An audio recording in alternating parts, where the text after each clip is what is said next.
오늘도 하나님의 날을 맞아서 주의 전에 이르신 여러분 한 분 한 분을 주의 이름으로 축복합니다.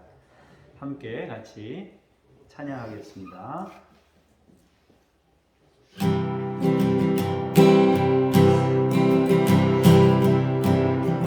바라크리하면 너희에게 주실 것이요 찾으라 그리하면 찾아낼 것이요 문을 두드리라 그리하면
이 세상 어디에서 평안을 찾을 수 있나 목숨까지 내어 주신 그 기쁜 사랑은 우리가 바래왔고 꿈꿔왔던 미래가 그 한없는 사랑 안에서 열리고 있네.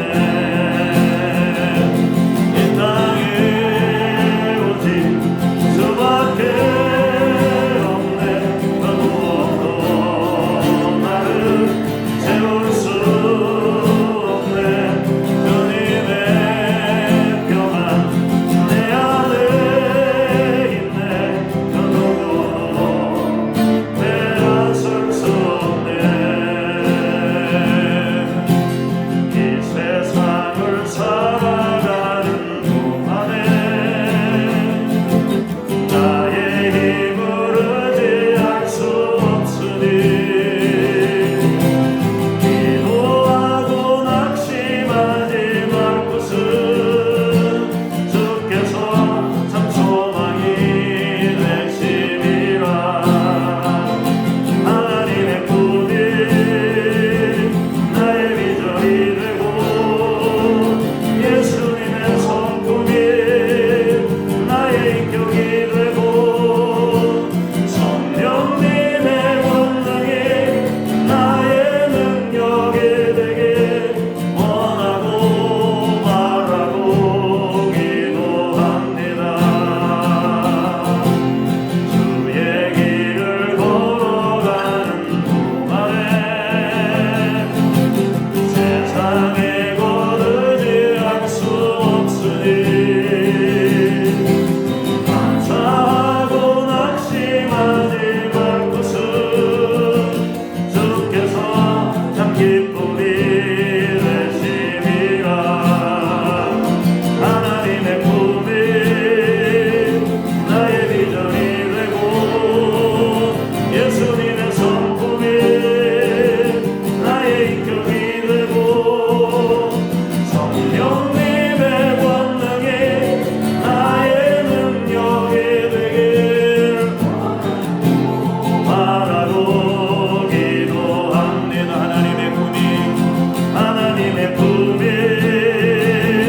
나의 비전이 되고 예수님의 성품이 나의 인격이 되고 성령님의 권능이 나의 능력이 되길 원하고 바라고 기도합니다.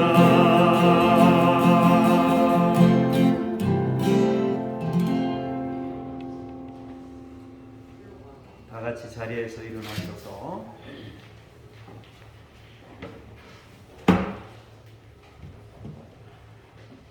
우리를 부르신 하나님께 감사하면서 응답성으로 찬양하겠습니다.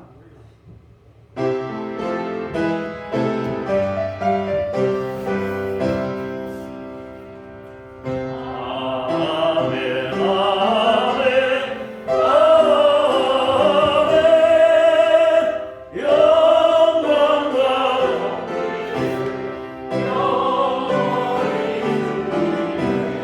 태초부터 영원해 성부와 성자와 성령께 영광 존귀 찬양 드리세. 아멘. 할렐루야. 내 영혼아 여호와를 찬양하라. 나의 생전에 여호와를 찬양하며 나의 평생에 내 하나님을 찬송하리로다. 아버지 하나님, 우리 평생에 찬양 되시는 하나님, 오늘도 예배하러 왔습니다. 우리의 예배를 받으시고 찬송 중에 거하여 주옵소서. 주 예수 그리스도 이름으로 기도합니다. 아멘.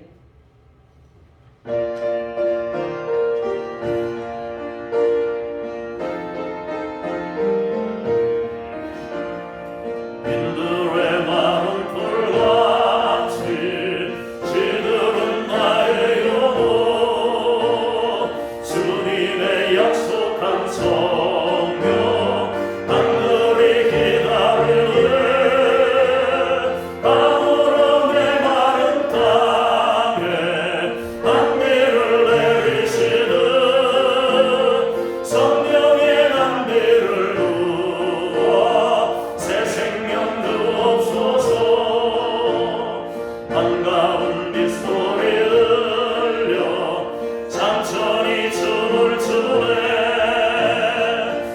위로 내리는 성령 내게도 주옵소서.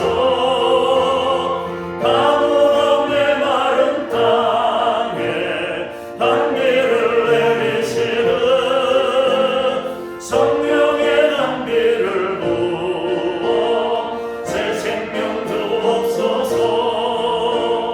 절단한 우로를 내려 저목이 무성하네.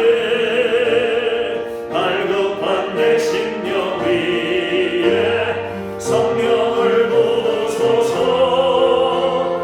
가물어 메마른 땅에 단비를 내리시는 성령의 단비를 부어 새 생명 주옵소서. 참되신 사랑의 언약 어길 수 있사오랴. 오늘의 흡족한 은혜 주실 줄 믿습니다. 가물어 메마른 땅에 단비를 내리시는 성령의 단비를 부어 새 생명 주옵소서.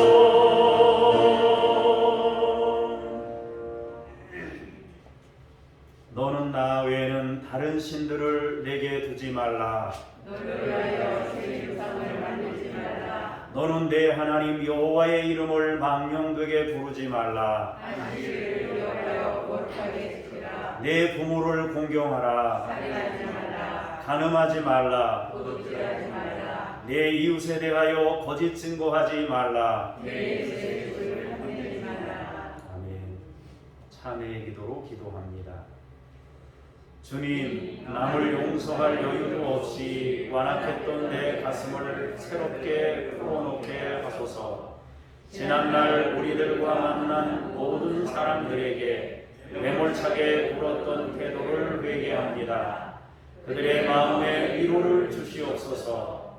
낮은 자리에 내려가 섬기는 삶을 살게 하시옵소서.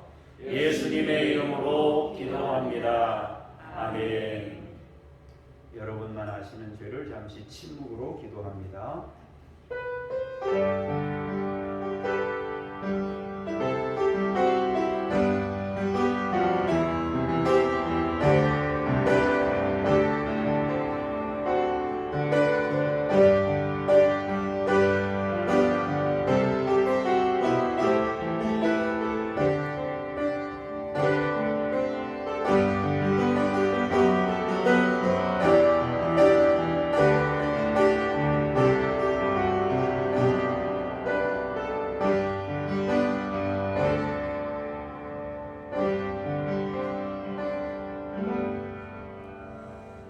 여호와여, 내가 주께 대한 소문을 듣고 놀랐나이다.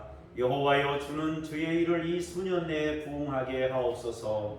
이 수년 내에 나타내시옵소서. 진노 중에라도 긍휼을 잊지 마옵소서. 아멘. 신앙 고백 드리겠습니다. 나는 전능하신 아버지 하나님 천지의 창조주를 믿습니다.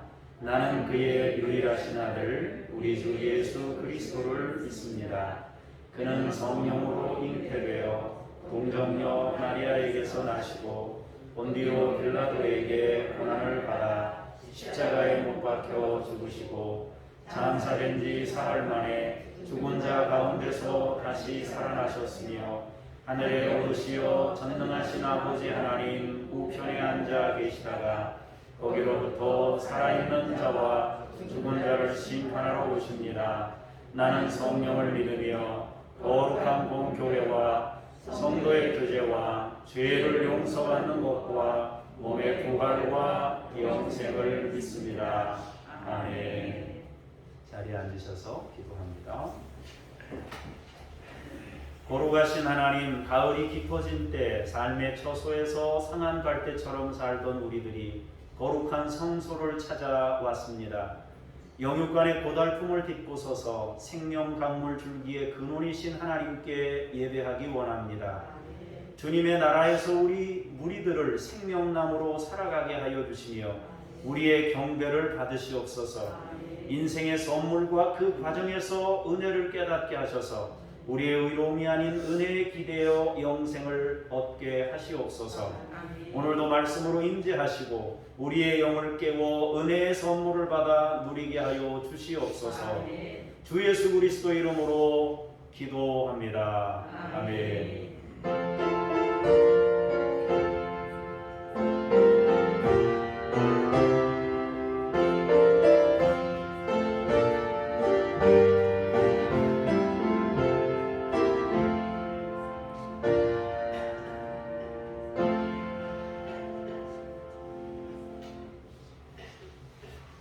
이제 말씀 앞으로 나아가면서 쉐마 찬송 부르시겠습니다.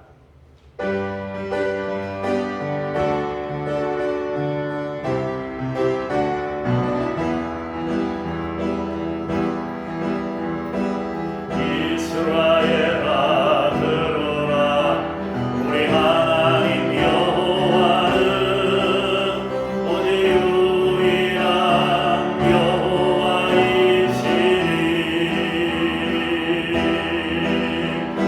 너는 마음을 다하고 뜻을 다하고 힘을 다하고 내 하나님 여호와를 사랑하라. 오늘 내가 내게 명하는 이 말씀을 너는 마음에 새기고 내 자녀에게 부지런히 가르치며 집에 앉았을 때든지 길을 갈 때에든지 누워있을 때에든지 일어날 때에든지 내 말씀을 강론할 것이며 너는 또 그것을 내 손목에 매여 기호를 삼으며 내 네가 내 우체표로 삼고 내 집 문석주와 각한 문에 기록할지니라. 내 집 문석주와 각한 문에 기록할지니라. 신명기 6장 4절.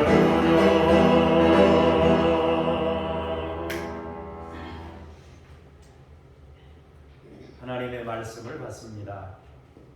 김호연 집사님께서 나오셔서 욥기 23장 1절에서 12절까지 먼저 공독하시겠습니다.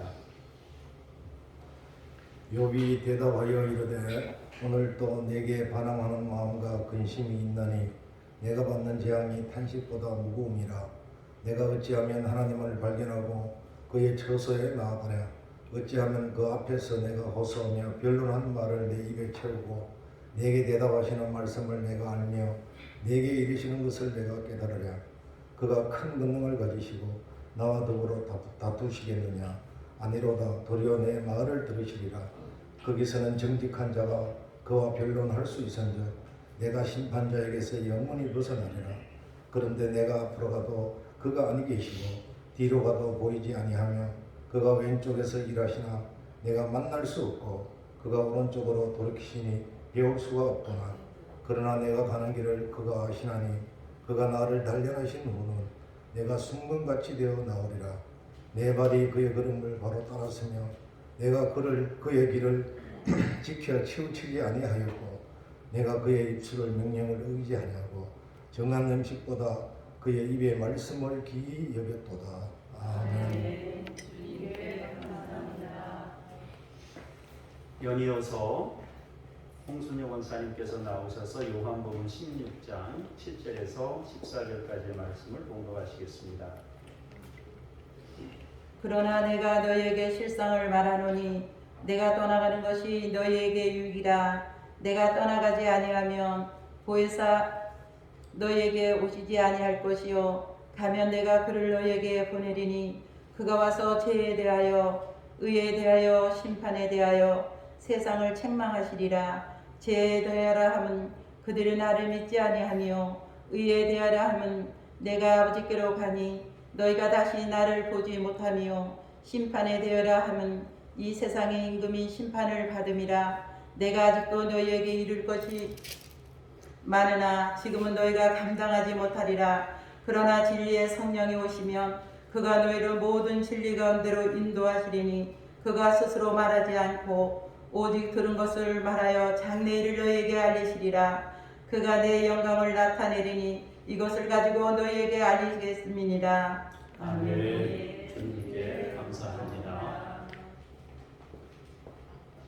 고린도전서 12장 31절에서 13장 3절까지 말씀입니다. 너희는 더욱 큰 은사를 사모하라. 내가 또한 가장 좋은 길을 너희에게 보이리라.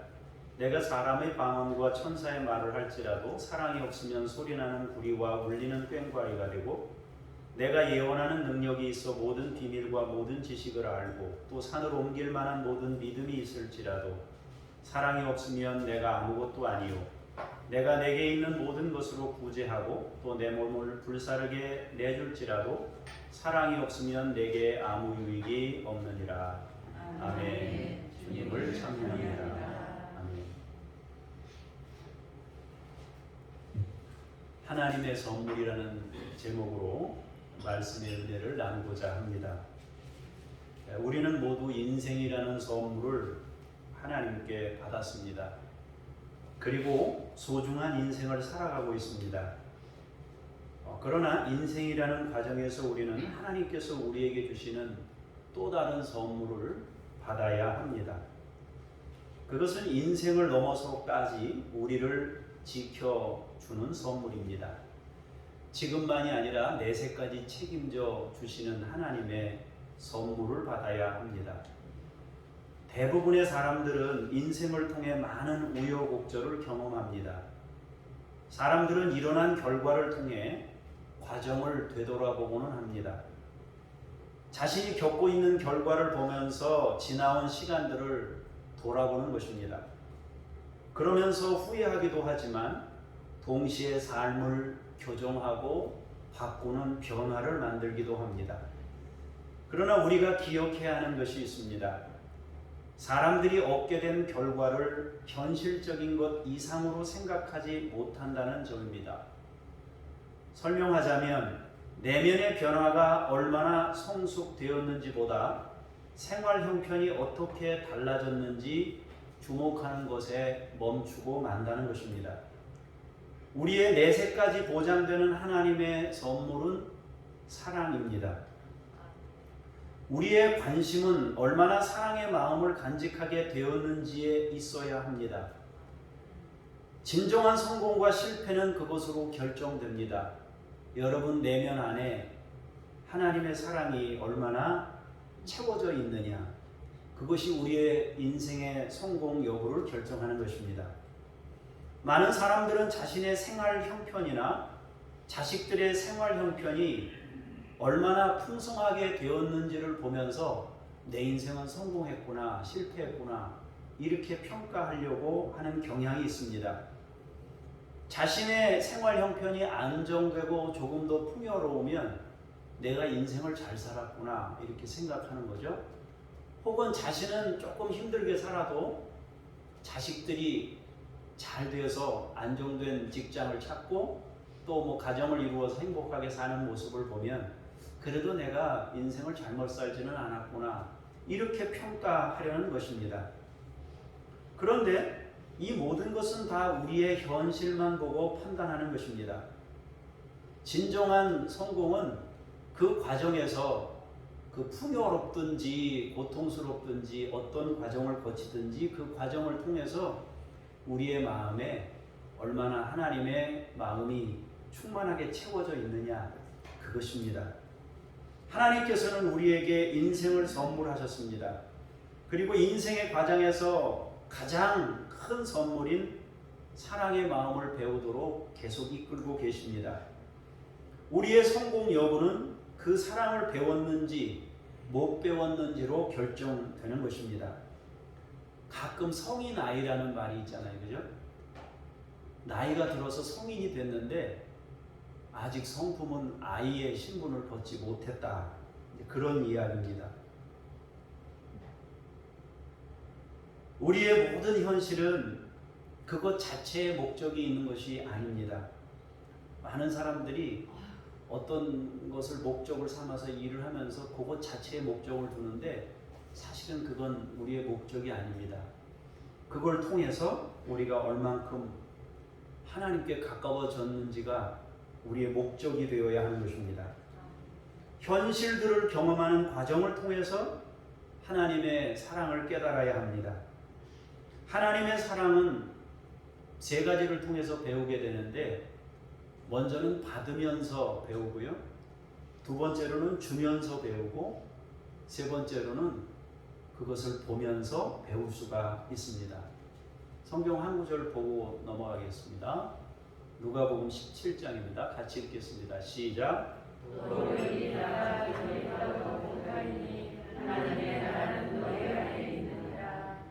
아멘. 하나님의 나라는 너희 안에 있다 했어요. 근데 사람들이 밖에 뭐 만들어 놓은 거, 또 자신이 어떤 일을 해서 이렇게 겉으로 드러난 그걸 보면서 내가 그래도 꽤 큰 일을 했지 이렇게 생각을 한다는 거죠. 그러나 하나님의 나라는 너희 속에 있다 그랬습니다. 여기 너희 안에 있다는 말은 내 속에 있다는 의미도 되지만, 이것은 사람과 사람 사이에 존재한다는 의미입니다. 서로 사랑의 관계 속에 하나님의 나라가 드러나고 나타난다는 뜻입니다. 그러니까 하나님의 나라는 서로 사랑하는 그 관계 속에서만 보일 수 있는 거예요. 그거 외에는 하나님의 나라를 볼 수 있는 방법이 없는 겁니다. 구체적인 행동을 통해서 보여지는, 서로 사랑하는 행동을 통해서 보여지는 그것이 바로 하나님의 나라입니다. 그러나 우리가 꼭 기억해야 하는 것이 있습니다. 그것은 우리가 약간의 선행을 실천한다고 해서 사랑을 배웠다고 자만하지 말아야 합니다. 왜냐하면 인간의 사랑을 상대하는 것이기 때문입니다. 인간의 사랑은 상대적인 것이기 때문입니다. 하나님의 사랑은 상대적인 것이 아니고 절대적인 것입니다. 조건과 상황에 따라 달라지지 않습니다. 우리는 그 사랑을 선물로 받아야 합니다. 내 기분에 따라 하나님의 사랑이 바뀌는 게 아니고, 내 행동에 따라 하나님의 사랑이 바뀌는 것이 아니고, 내가 인생을 어떻게 사느냐에 따라 하나님의 사랑이 바뀌는 것이 아닙니다. 하나님의 사랑은 언제나 그 상태, 절대적인 사랑으로 우리 안에 있는 것입니다. 심지어 내 주먹을 믿으라 하는 사람들에게까지 하나님의 사랑은 여전히 변함없이 그 사랑, 그 크기로 그대로 있는 것입니다. 이제 욥기를 보면서 우리 말씀을 조금 더 풀어가도록 하겠습니다. 1절, 2절을 보겠습니다. 시작.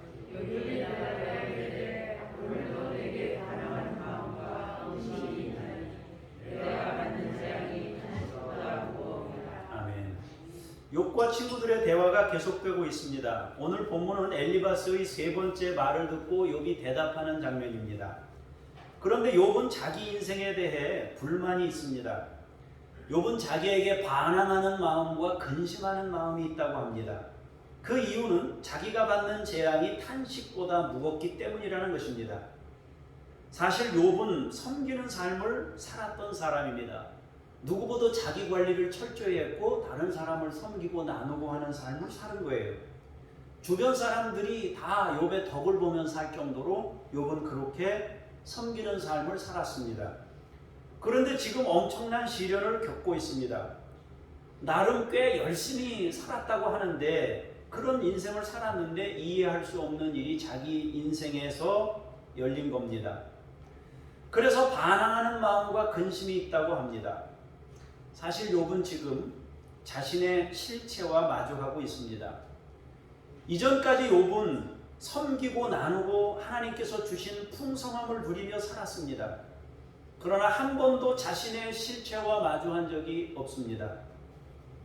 한계 상황이 아닌 여유와 넉넉함과 섬길 수 있는 풍요로움 속에서 살았기 때문에 늘 인심을 쓰고 섬기고 풍성한 것으로 대접하며 살았어요.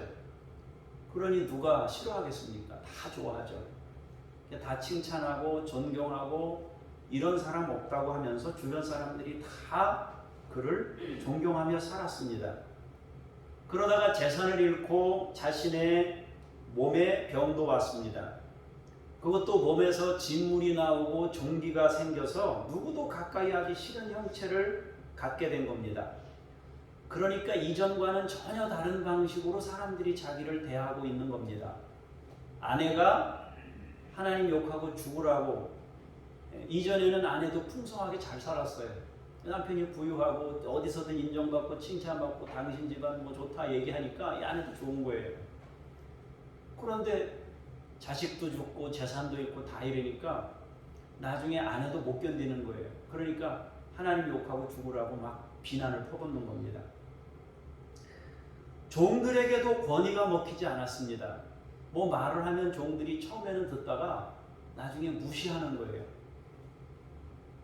더구나 친구들도 욥을 죄인으로 몰아세우면서 이전과는 전혀 다른 대접을 받고 있는 겁니다.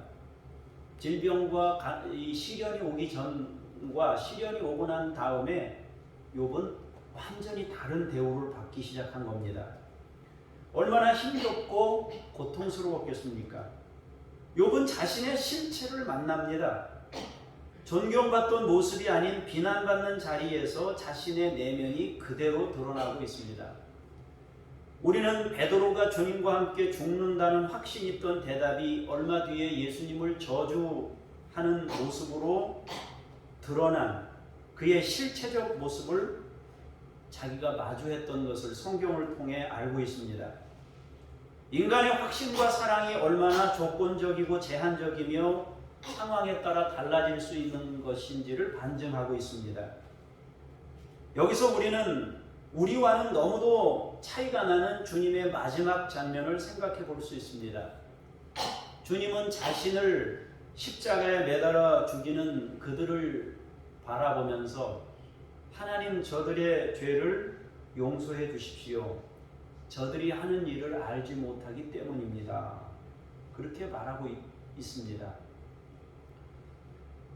예수님은 그렇게 말씀하셨어요. 근데 우리도 인생을 살면서 이런 일을 겪으면 예수님처럼 반응을 못해요.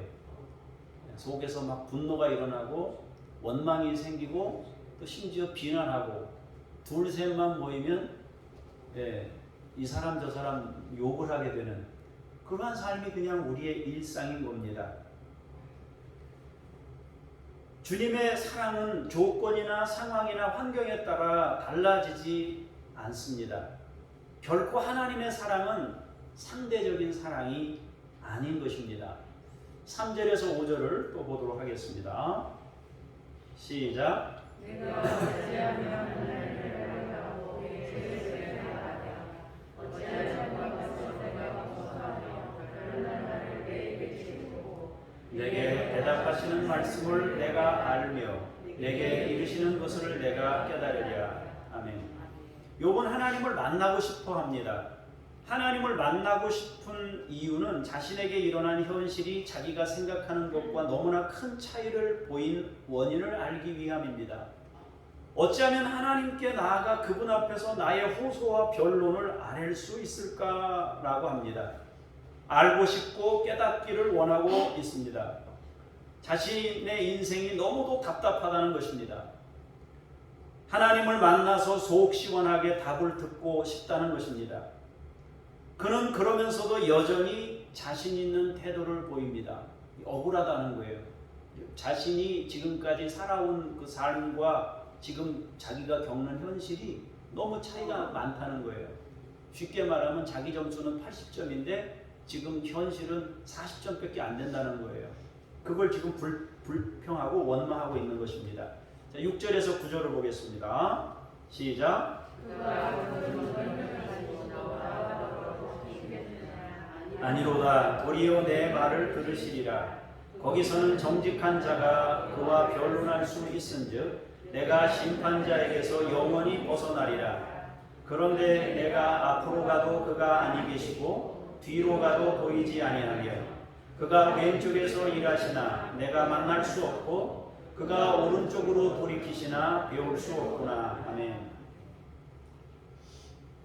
하나님께서 나를 만나 주신다면 내 말을 들어 주실 것이라고 생각합니다. 자신은 늘 성실하게 살아왔기 때문에 하나님께서도 자신의 삶을 받아주실 것이라고 말합니다. 나는 정직했기 때문에 하나님께 변론한다면 심판자에게서 영원히 벗어날 수 있을 것이라고 합니다. 그러나 아무리 하나님을 만나려고 해도 아니 계시다는 거예요. 전후 좌우 어디서도 주님을 발견할 수 없다는 것입니다. 욥은 하나님의 존재를 부정하는 것은 아니에요. 그러나 자기가 가까이서 언제든지 대화할 수 있는 조건은 되지 못했다는 것입니다. 10절에서 12절 다시 더 읽겠습니다. 시작.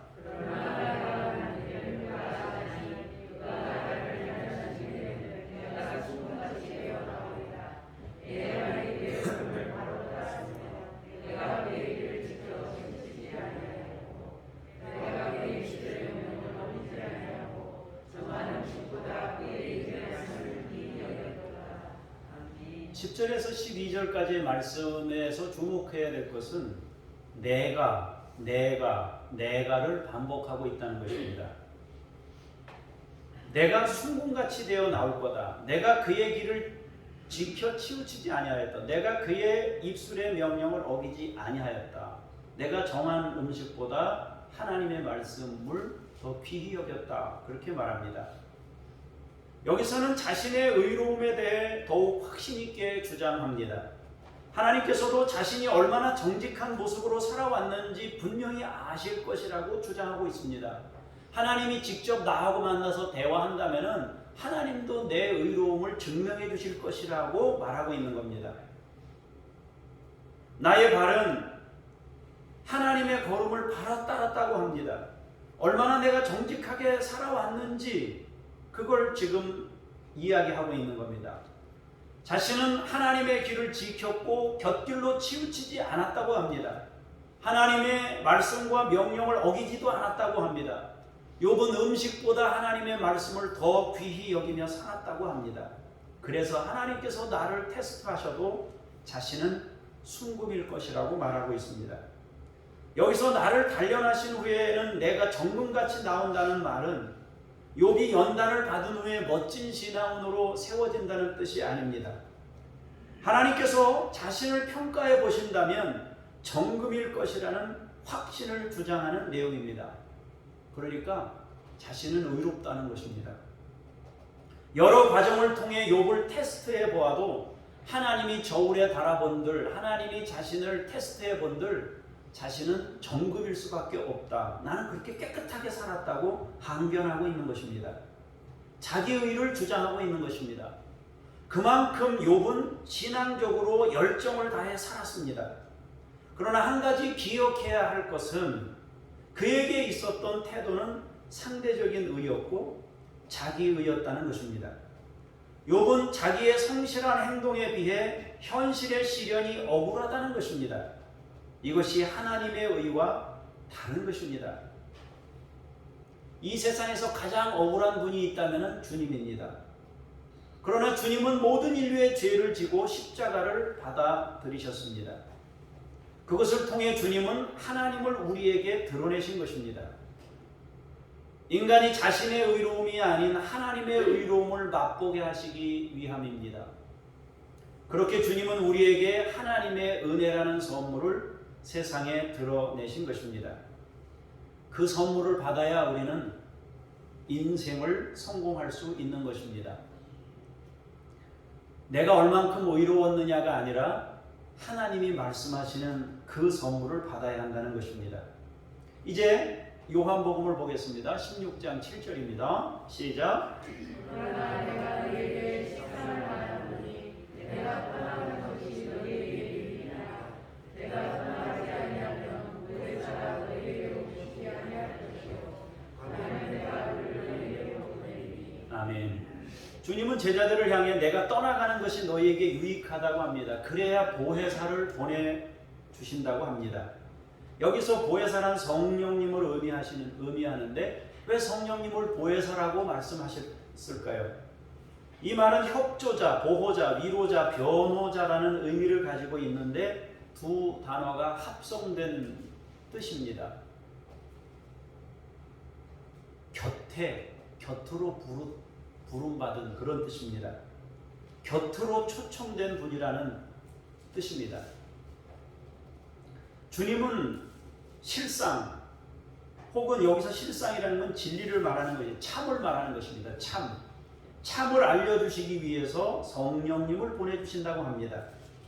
욥은 그토록 답답해하며 간절히 원했던 친밀한 하나님, 그 하나님을 의미하는 것입니다. 욥이 가까이 두고 싶어 했던, 답답해했던 그 하나님 자신이 언제든지 물으면 대답할 수 있는 그 하나님을 말하는 것입니다. 곁에 오셔서 우리에게 모든 것들을 알려주시는 하나님, 그분이 성령님이신 것입니다. 8절에서 11절 보시겠습니다. 시작. 의에 대하여 심판에 대하여 세상을 책망하시리라.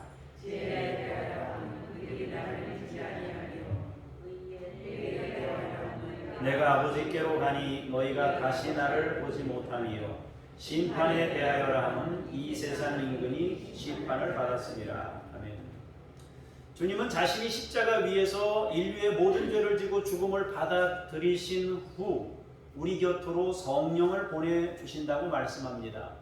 그러면 그분이 오셔서 세 가지를 가르쳐 주신다고 합니다. 세 가지. 죄가 뭔지, 의가 뭔지, 심판이 뭔지를 가르쳐 주신다는 것입니다. 그런데 여기서 책망하신다 그렇게 돼 있죠. 책망하신다 그랬는데 이 책망이라는 것은 유죄를 입증한다는 뜻입니다. 그러면 죄는 무엇이고 의는 무엇이고 심판은 무엇인가요? 첫 번째, 죄에 대하여라 하면 뭐라 그랬어요? 죄에 대하여라 하면 나를 안 믿는 것이다. 불신이 죄란 말이에요. 두 번째로는 의가 뭐라고 그랬어요? 의가 아버지께로 가는 것이다. 다시 말해서 예수님이 십자가를 지신 십자가가 의다 말입니다. 세 번째로는 심판에 대하여라 하면 세상 임금이 심판받았다. 권세를 말하는 것입니다. 우리가 인생을 살면서 가장 심각한 죄는 하나님의 은혜를 불신하는 것입니다. 하나님의 은혜를 불신하는 사람들의 특징이 뭡니까? 자기 힘으로 구원을 받기 위해서 의로움을 쌓는 노력을 한다는 거예요. 욥처럼 산 사람들은 대부분 자기 확신을 가지고 내가 이렇게 살았는데 당연히 축복을 받아야지 이 생각을 가지고 산다는 거예요.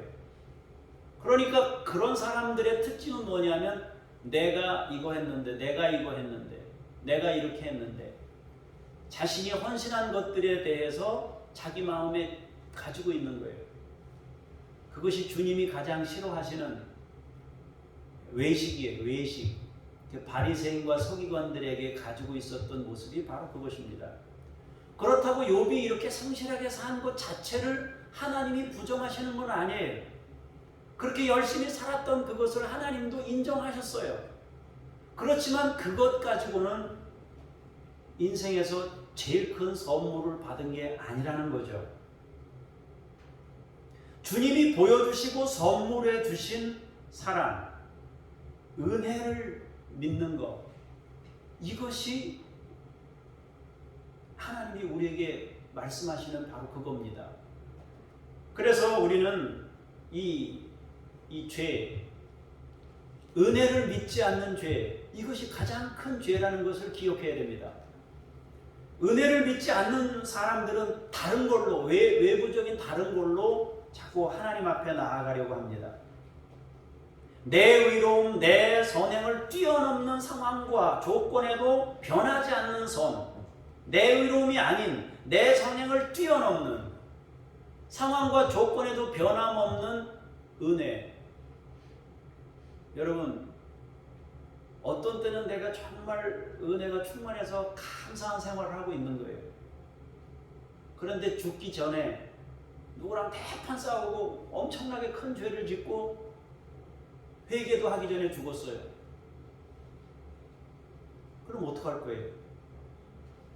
하나님의 은혜는 조건 상황에 따라 변하는 게 아니에요. 하나님의 은혜는 여전히 그 상태입니다. 그래서 우리가 구원 얻을 수 있는 거예요. 우리는 그 은혜가 뭔지를 선물로 받아야 된다는 겁니다. 그것이 있어야 항상 어떤 상황에서도 우리가 보장받을 수 있는 거예요. 사람들이 구원을 받지 못하는 이유는 착한 일을 적게 해서가 아닙니다. 혹은 심판받는 이유가 악을 많이 행했기 때문이 아닙니다. 하나님의 은혜를 불신하기 때문입니다. 은혜를 아는 자만이 삶에서 진정한 변화를 만들 수 있고, 은혜를 아는 자만이 자긍심을 갖고 살 수 있고 자유할 수 있는 것입니다. 여러분들이 여러분 자신의 의로움이 아닌 하나님의 은혜를 의지하는 분들이 되시기를 바랍니다. 두 번째로 의에 대해 말하고 있는데, 진정한 의로움은 십자가입니다. 주님이 아버지께로 가신다는 것은 십자가를 지고 죽으신다는 뜻입니다. 그것이 의로움이고 십자가가 의라는 것입니다. 다시 말하면 은혜가 의라는 것입니다. 헌신이 의입니다. 성령님은 오셔서 그것을 가르치실 것이라고 말합니다. 아, 이렇게 하는 것이 의로운 것이구나, 이것이 의구나. 하나님의 은혜가 의입니다. 십자가가 의라 말입니다. 세 번째로는 심판에 대하여라 하면 세상 임금이 심판을 받았다고 합니다. 이것은 권력을 말하는데, 사람들은 권력을 가지고 다수를 제압합니다. 주님의 십자가는 부활로 열매 맺었습니다. 그것이 진정한 진리이며 영광이었습니다. 세상은 높은 자리에 오르거나 출세하는 것으로 성공 여부를 평가하려고 합니다. 그러나 진정한 승리는 하나님 보좌 우편에 앉으신 예수님이 진정한 승리를 거두신 거 아니에요? 십자가를 지시고 끝난 줄 알았는데 부활의 영광을 얻으시고 하나님 보좌 우편에 앉으셨습니다. 우린 예수님의 삶을 보면서 아, 이것이 진정한 의로움이구나, 이걸 알아요. 세상 임금들은 심판받았던 걸 압니다. 왜? 십자가하고 정반대잖아요. 세상 권력을 가지고 있는 사람들은 십자가하고 정반대로 가는 거 아니에요? 그럼 십자가하고 정반대로 가는 것이 심판이죠. 그 마지막은 가봐야 아는 게 아니고 예수님을 통해서 이미 증명됐기 때문에 그 마지막은 심판이 정해져 있는 거예요. 그러니까 사실은 높은 자리는 심판받는 자리예요. 그래도 높아지고 싶은 마음이 우리 속에 있어요. 욕심이죠. 근데 그 욕심은 우리가 평생 싸워야 되는 거예요. 끝까지 싸워야 되는 것이 그 욕심입니다. 이 세상 권세는 힘으로 다수를 제압하여 지탱한 권력이에요. 이건 패배한 것임을 성령께서 드러내실 것입니다. 사랑이 아닌 권력은 거짓이며 속임수입니다. 성령님은 오셔서 그것을 드러내신다는 거예요. 세 가지. 죄를 드러내시고, 의를 드러내시고, 심판을 드러내신다는 겁니다. 그럼 예수님을 통해서 그걸 아는 사람들은 안 가죠, 그렇게. 내 의를 위해서 막 애쓰거나, 혹은 내가 막 권세를 쥐기 위해서 막 욕심을 내면서 그 길을 달려가거나, 그렇게 안 하겠죠. 왜? 그건 끝날 거니까. 자, 12절에서 14절을 보겠습니다. 시작. 내가 너희에게 주시하나 지금은 너희가 고난하였나이다. 그러나 주의 성령이시며 그가 너희를 모든 진리 가운데로 인도하시리니 그가 스스로 말하지 않고 오직 들은 것을 말하며 장래일을 너희에게 알리시리라. 그가 내 영광을 나타내리니 내 것을 가지고 너희에게 알리시겠으리라. 아멘. 주님은 아직도 제자들에게 가르치실 것이 많았습니다. 내가 너에게 가르쳐줄 게 많다. 그러나 지금은 이해할 수 없을 거다. 그래서 내가 이 전부를 다 말하지 못하고 갈 수밖에 없다. 그러나 성령이 오시면 그분이 이제 이런 것들을 가르치게 될 거라고 말씀합니다. 더 확실한 지식을 성령님께 맡깁니다. 성령이 오시면 진리로 인도하실 것임을 분명히 하셨습니다. 그분은 우리에게 장래일을 알려주신다고 합니다. 장래일이라는 것은 단순히 미래를 점친다는 뜻이 아닙니다. 하나님의 영광을 드러내신다. 그가 내 영광을 나타낸다. 성령께서 진정한 영광이 뭔지를 나타내 보여준다는 거예요.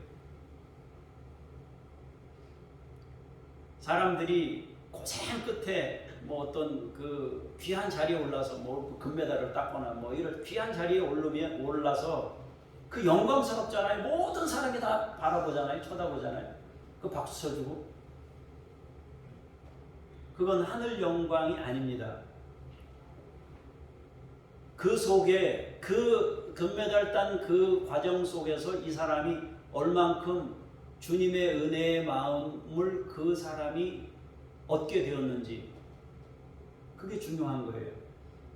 그게 없으면 그 금메달이 헛것입니다. 하늘 영광이 무엇인지를 깨닫는 일이 필요해요. 참을 알려준다는 거예요. 참. 이제 고린도전서 말씀을 마지막으로 보겠습니다. 시작.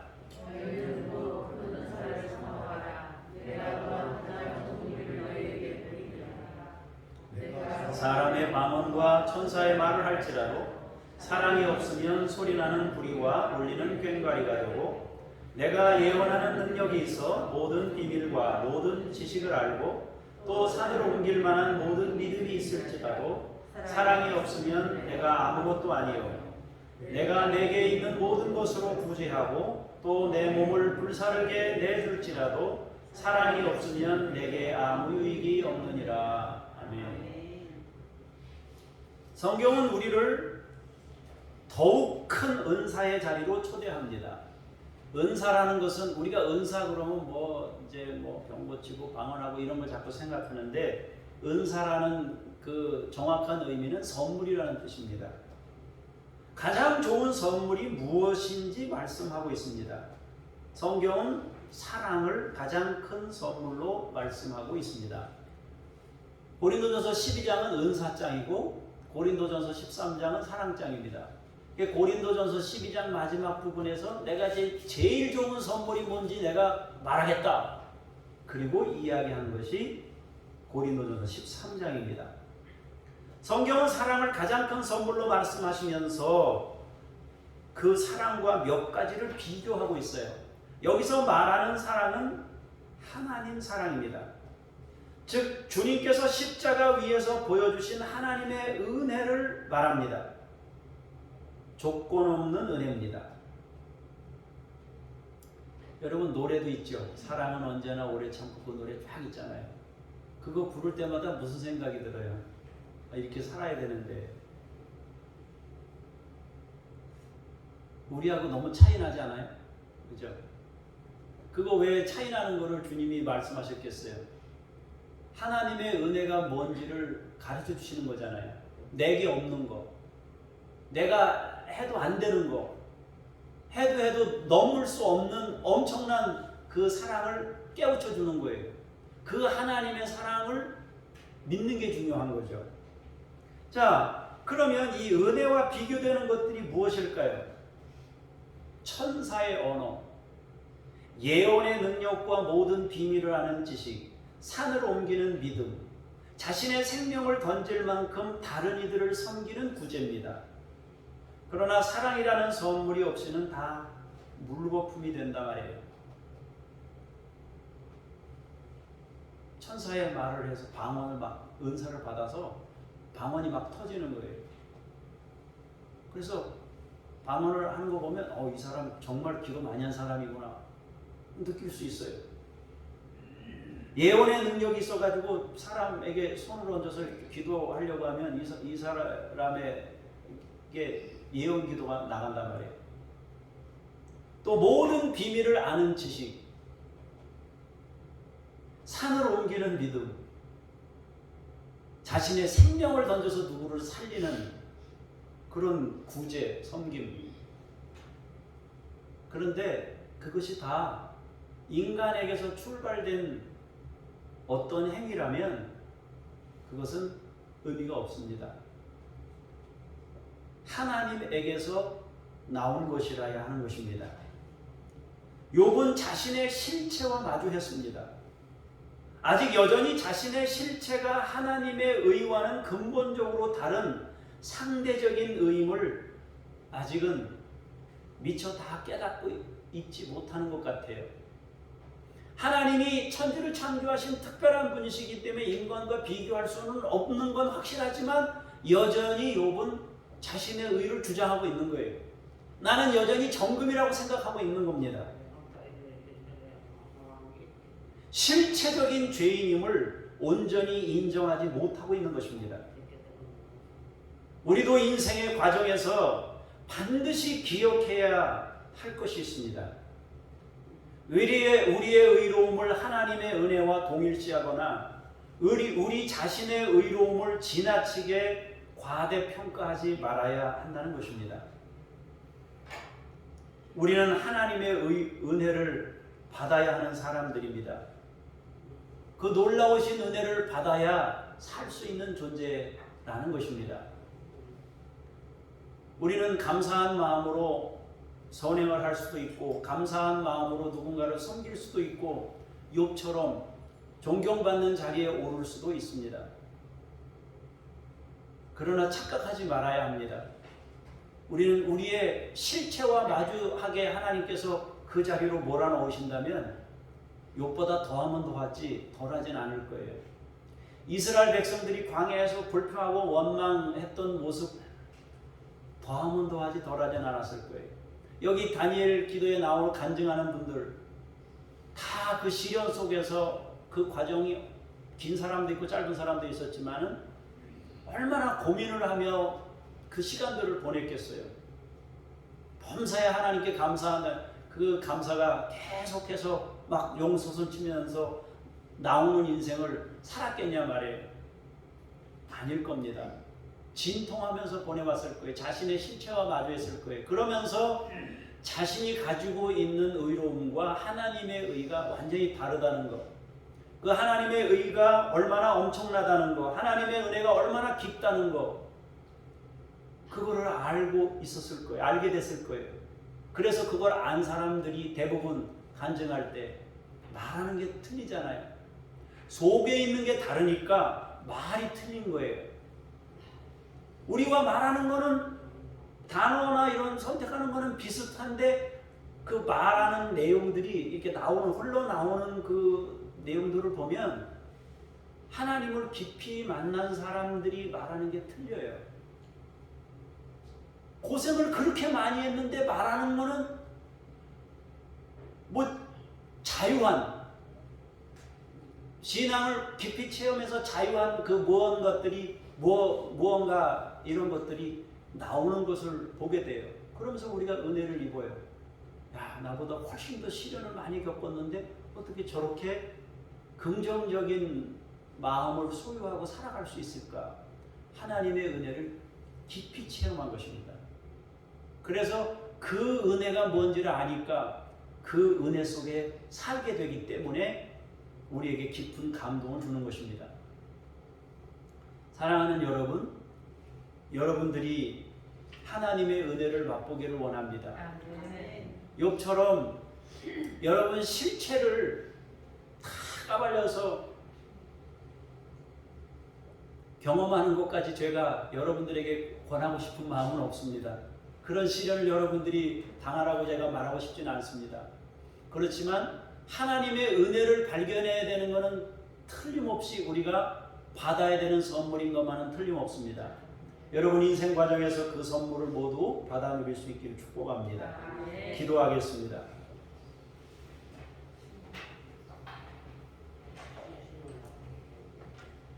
욥이 답답해하며 진리를 찾고자 했던 그 고민, 자기 실체와 마주하면서 현실과의 차이에서 고민했던 그 문제를 신약시대에 예수께서 오셔서 십자가 위에서 진리를 증언하시고 하나님의 은혜가 뭔지를 가르쳐 주시며 성령님을 보내셔서 우리 마음에 거주하게 하시고 내주하게 하셔서 하늘의 영광이 무엇인지, 죄가 무엇인지, 의가 무엇인지, 심판이 무엇인지를 가르쳐 주셨습니다. 주여, 하나님의 은혜의 선물을 받아 누리기를 원합니다. 인생을 선물로 받았사오니 우리가 인생을 사는 동안에 하나님의 은혜의 선물을 깨닫고 그 은혜 안에 누리기를 원합니다. 내 행동의 변화 유무에 따라서 바뀌는 은혜가 아니라 상황, 조건, 환경과 아무 상관없이 여전히 동일한 은혜로 우리를 바라보시는 그 하나님의 은혜를 맛보며 그 은혜 안에 머물고 그 은혜 안에서 살기를 원합니다. 우리에게 복을 주시고 성령을 부으시며 날마다 그 은혜를 깨닫게 하옵소서. 주 예수 그리스도의 이름으로 기도합니다. 아멘.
우리 평생에 하나님이 베푸신 은혜에 감사하며 예물을 올려드립니다. 주께서 받아 주시옵소서. 예물 때문이 아니라 예수님의 보혈의 은혜 때문에 우리에게 복을 주시고 우리 평생에 그 은혜 안에 머물러 살게 하옵소서.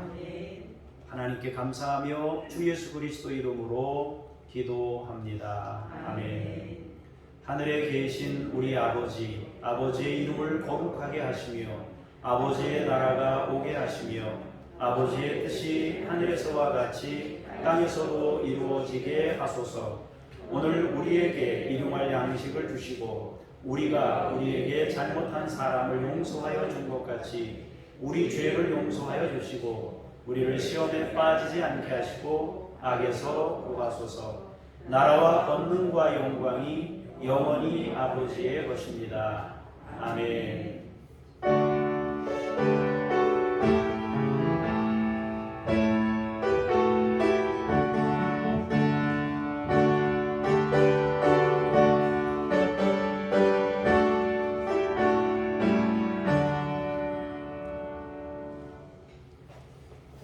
앉으셔서 교회 주보 가운데면에 있는 중보기도 내용을 봅니다.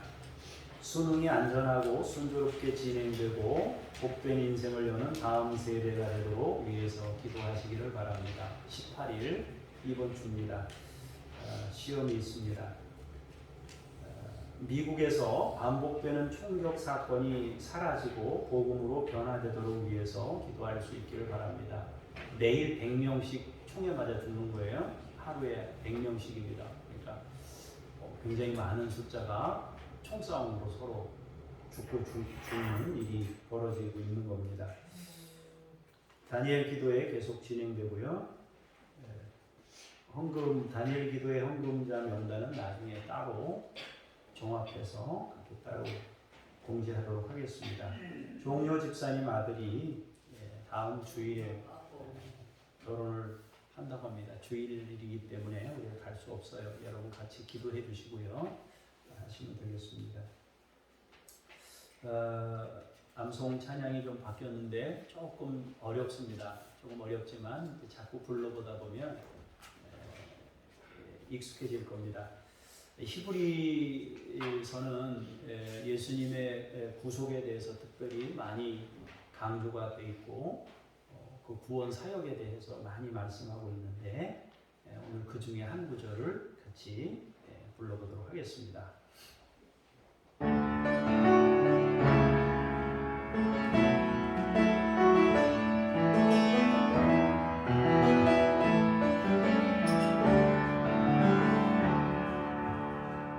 그러므로 우리에게 큰 대제사장이 계시니 승천하시니 곧 하나님의 아들 예수시라. 우리가 믿는 도리를 굳게 잡을지어다. 굳게 잠깐만요. 다시 하겠습니다. 여러분 히브리서 4장 14절에서 16절입니다. 히브리서 4장 14절에서 16절입니다. 아이고 미안합니다. 제가 뭘 미스한 것 같습니다. 다시 한번. 주보의 가운데면 주보에고 여기 날개도 있습니다. 같이 부르겠습니다. 다시.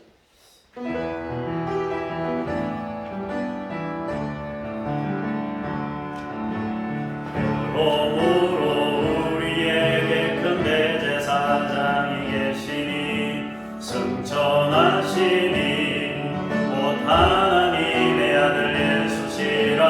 우리가 믿는 도리를 굳게 잡을지어다.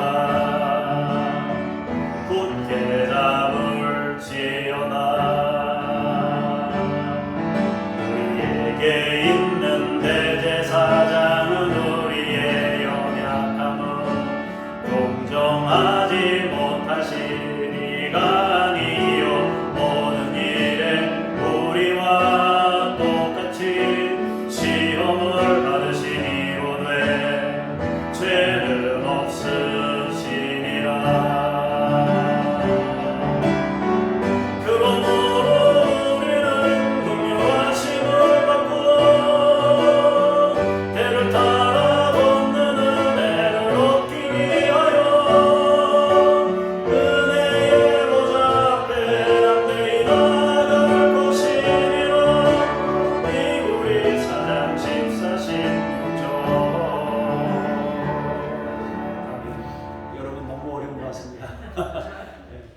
저도 어려운데 여러분들도 얼마나 어렵겠어요. 제가 이거는 녹음해서 유튜브에 올려드리도록 하겠습니다. 조금 들어야 익숙해질 것 같습니다. 아이고 미안합니다.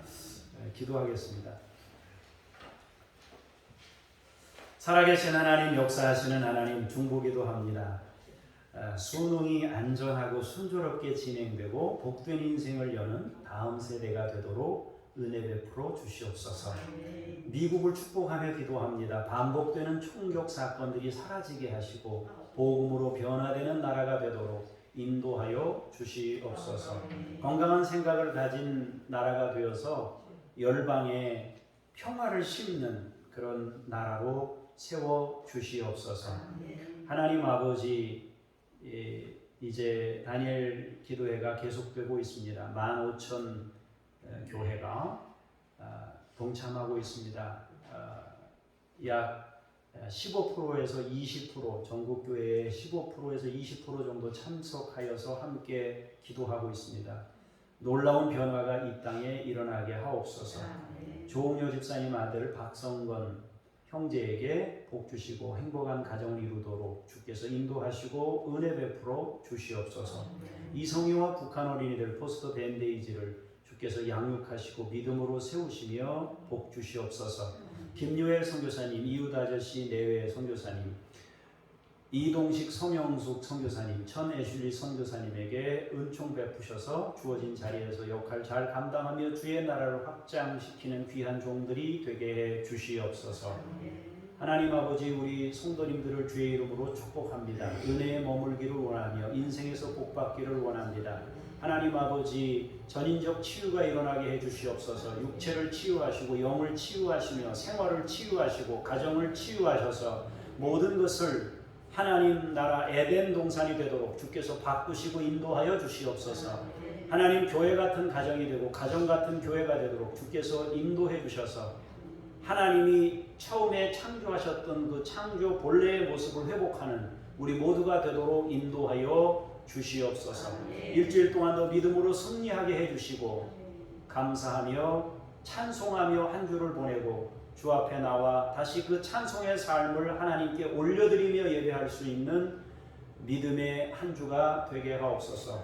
주 예수 그리스도 이름으로 기도합니다. 아멘.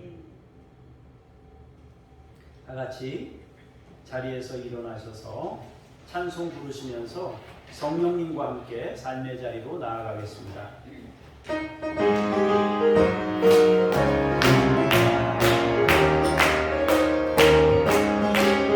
내가 매일 기쁘게 술래에게 행하며 주의 발이 나를 안보하니요. 내가 주의 큰 복을 받는 참된 비결은 주의 영이 함께하리라. 성령의 결실에 할렐루야 함께하시네. 좁은 길을 걸으며 만나 기뻐하는 주의 영이 함께하리라.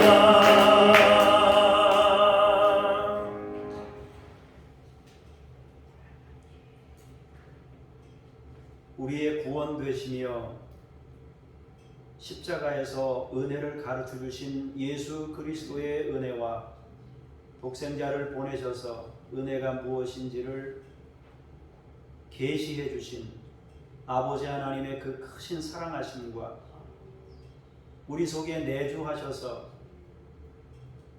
죄가 뭔지, 의가 무엇인지, 심판이 무엇인지, 또한 미래에 나타낼 하나님의 영광이 무엇인지를 끊임없이 가르치셔서 영생의 자리로 이끌어 가시는 성령님의 도우심이 오늘 말씀을 통하여 내 의로움을 내려놓고 하나님의 의로움으로 나아가 은혜 입기를 원하며 돌아가는 주의 거룩한 사람들 머리머리 위에 주께서 피로 세우신 열방의 교회들 위에 이제로부터 영원까지 함께 하시기를 간절히 축원하옵나이다. 아멘.